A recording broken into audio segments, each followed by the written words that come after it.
I told everybody that I would spend my Valentine's Day with you. Oh, but where's my flowers, my candies, Yeah, of course. my romantic letter? I didn't know much about Madame X, so I didn't bring it. You know, Madame X is a romantic. I see. We are very curious about your life in Portugal. Can I do this interview in Portuguese? No, I don't speak fluent Portuguese. No way. Please don't. Have you learned Portuguese? Are you trying to do it? I mean, I learned enough, like, to ask directions and say hello and good morning and, you know, pleasantries to be polite. But I don't, my son David speaks Portuguese fluently, but it's a really, really difficult language. My sister speaks fluent Portuguese because she lived in both Brazil and Portugal as an exchange student. And I was always hearing her speak Portuguese when she came back, but I never understood how difficult the language is until I lived in Portugal and then when I was collaborating with Anita, I realized that all the Portuguese and all my pronunciations were wrong and I had to throw them out the window and start all over again. But you did well, I listened. Did I? Oh my God. Yeah, I really worked hard. I had many people beating me over the head saying, no, don't say je and the and you know. And so. Have you met any safado men in your life? I had a safado boyfriend for 2 years. Yeah. How is your relationship nowadays? With Jesus? Yes. Very good. We're friends. Yeah. And I have some questions here from your fans in Brazil. May I ask you 3 of them? Sure. João Diniz asks you, what do you like most about Brazil? Oh, what do I like the most? The people, the music, the mountains. It's a beautiful place. Cool. And Claudia Pinheiro is wondering what's your first thought as soon as you wake up? My first thought, what do I have to do today? Yes. Márcio Siqueira wants to know if you will make a video clip with Anita. If I can find the financing for it, yes. Sure. I've run out of money. Really? Yes, so maybe Globo TV wants to finance Of it. course, I'm sure they will. Will they? I suppose. Let's see.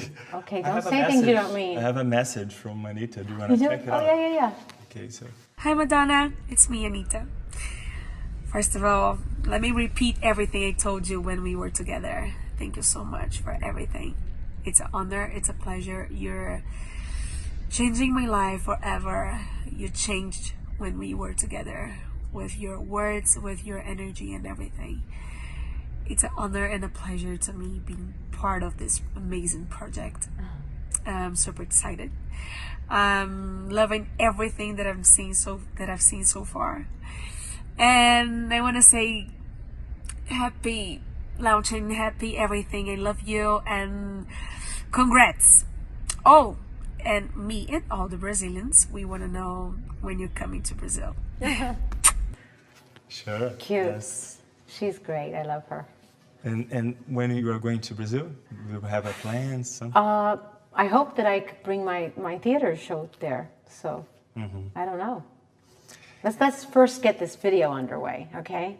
Sure. Go back to your bosses. I'm not kidding, and ask them for some cash. I'll talk to them. You've been to Brazil many. You're not taking me seriously. Oh, I can provide that maybe. You keep saying the word maybe. Maybe I could crowdfunding. GoFundMe. The Anita Could be, yeah. Bosch Gostoso Sure. video. We're talking about how much, roughly? I think we could do it for like, I don't know, 300 grand. Okay. You've been to Brazil many times. Our country is changing a lot. Can you notice this every time you were there? Ooh. Well, yes. I mean, every time I go there, there's a new president, slightly different government, different politics. Yeah, I do notice. I was there recently for my manager's wedding, and I mean, in some ways, things aren't different. So I still find that people in general that I meet in Brazil are very loving, very open people who celebrate life, love music. So I know that there are a lot of people, specifically in the gay community, who are really upset about the current president and his statements and his politics about gay rights. So that part's scary, I guess. Yeah. You are a fighter. You're a fighter against racism, homophobia, sexism. Fighting against the ageism is your fight as well, is a battle for you. I mean, well, that's an extension of sexism, because if I were a man, we wouldn't even be discussing my age. The reason we're discussing my age is because women are marginalized, and we always have been considered second-class citizens. And if we aren't young and we aren't pretty, we are condemned by society. And that's very sexist. That you could be, you know, the most unattractive man in the world, and no one gives you a problem about it. True. But if you're a female, there's a standard that you need to follow, and behavior that's expected of you. And if you reach a certain age and you are still behaving in an adventurous way, in a sexual way, you're still having fun, you're still curious, you're still alive, you are not,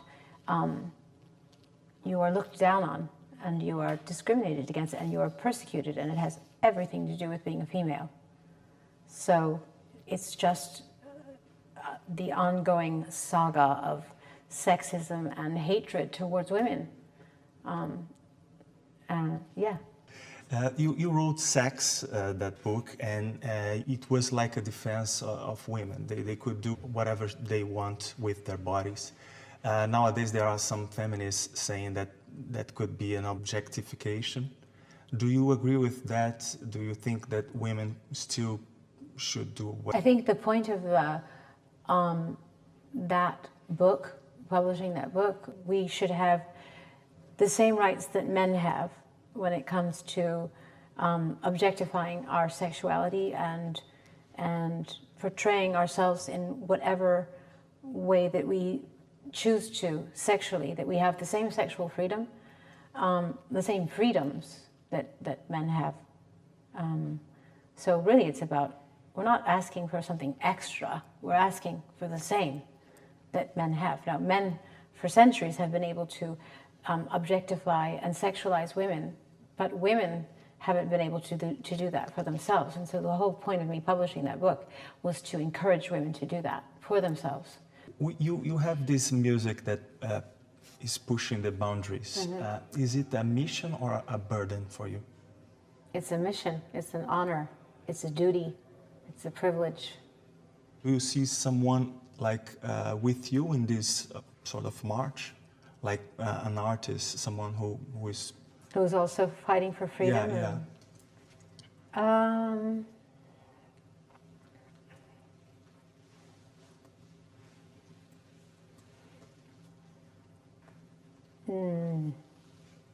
No, not really. Not to the degree that I've stuck my neck out, that's for sure. I think artists in the past have, but men, like John Lennon, for instance. He was very political, freedom fighter. So is Bob Marley, Nina Simone. But these people are no longer with us. So right now I can't think of anybody that does what I do or takes the risks that I take. Your fans are crazy about you, your new album. We received thousands of questions. But what about you? What do you do to not make this like tour, like a Groundhog Day, like a repetition? Well, I feel like I've made music that I've never made before, so that keeps me excited and keeps me going. And I'm talking about subject matters that are important to me, and that makes me feel excited and passionate. I hope I'm going to make a difference in people's lives, and I'm going to inspire people. When I present this music to the world, I'm going to be doing it. I'm going to be performing in small theaters, so that's very different for me also.